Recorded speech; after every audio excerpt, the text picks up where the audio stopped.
आध्यात्मिक विकास प्रकृत अर्थ कौन? आजिर आलोचन आमे एही प्रश्न भितरकू टिके गभीरकू जिबा। आमे बुझिबाकू चेष्टा करिबा जे किपरि परोपकार माने अन्यमानंकर मंगल पई काम करिबाटा ही आध्यात्मिक उन्नतिर प्रकृत परिचय। तबे आसंतु एही यात्रा आरंभ करिबा। आमे समस्ते तो जीवन रे सुख खोजुछे, किंतु केबे भाबिछे ए प्रकृत सुख मिले केउठी? केवल निज पई बंचिबारे ना अन्यमानंक पई किछि करिबारे? एई जो मौलिक प्रश्नटी अछि एहा ही आम आलोचनार मूलदुआ। एहा आमकू स्वार्थपरतारू निस्वार्थपरता आड़कू नहीं जिवो। देखंतु आम समस्तंक भितरे ना दुईटा शक्ति काम करुथाए। गोटी हेला स्वार्थ माने केवल निज पई बंचिबार इच्छा, आउ अन्यटी हेला परमार्थ अर्थात अन्यमानंकर मंगल पई बंचिबार प्रेरणा। आउ आमे ए दुईटा भितरु कोउटाकू बाछुचे सेइटे ही आम जीवनर दिगकू ठीक करे। एही तुलनाटीकू टिके देखंतु केते सुंदर भावरे बुझा जाइछि। जो मनीष केवल निज कथा ही भावे तार जीवनटा गोटे अपरिष्कार जगार थिबा पोक भली सीमित हो जाए, किंतु जे अन्यमानक पई बंचे तार जीवन फूल उपरे बसिथिबा प्रजापति भली सुंदर मुक्त आउ विशाल हो जाए।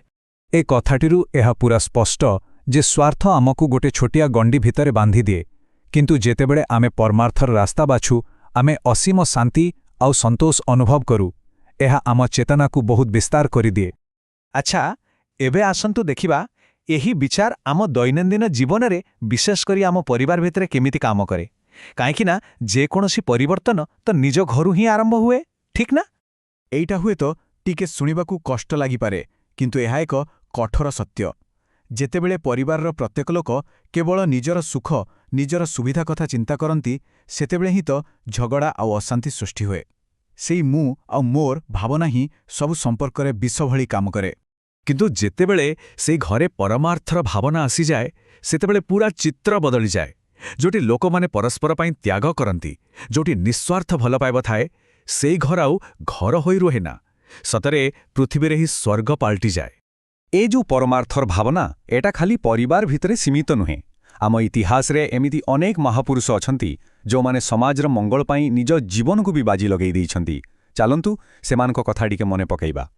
महर्षि दधीचींक कथा टिके भाबंतु तो। वृत्रासुर को मारिबा पई जेतेबेले तांको हाड़रे तयारी वज्र दरकार पड़िला, से विश्वर कल्याण पई हसी हसी निज देह त्याग करिदेले। एहाठु बड़ त्याग आउ कौन होई पारे?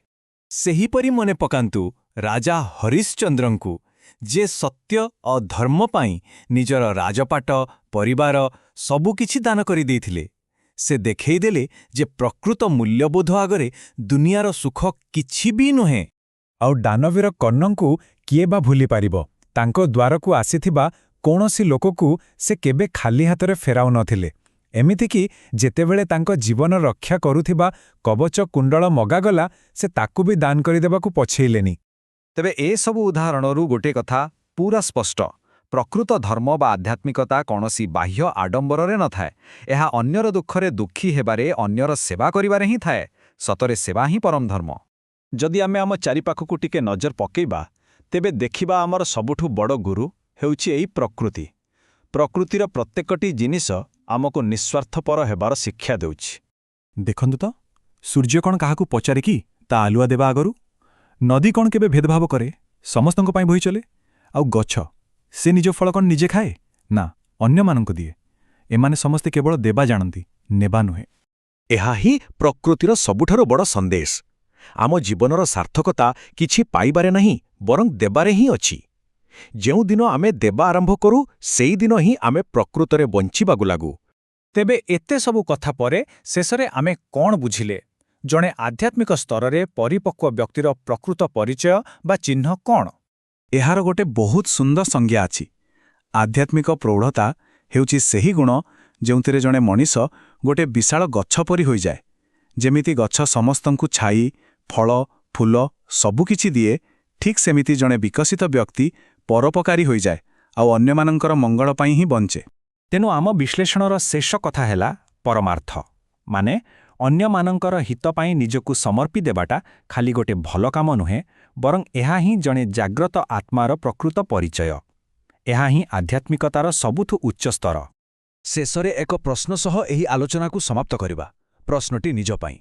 आमे निज स्वार्थर सेही छोट गंडीरू बाहारी ନିଜ ହୃଦୟକୁ କେତେ ବିଶାଳ କରିପାରିବା ଏହାର ଉତ୍ତର ଆମ ସମସ୍ତଙ୍କ ଭିତରେ ହିଁ ଲୁଚି ରହିଛି।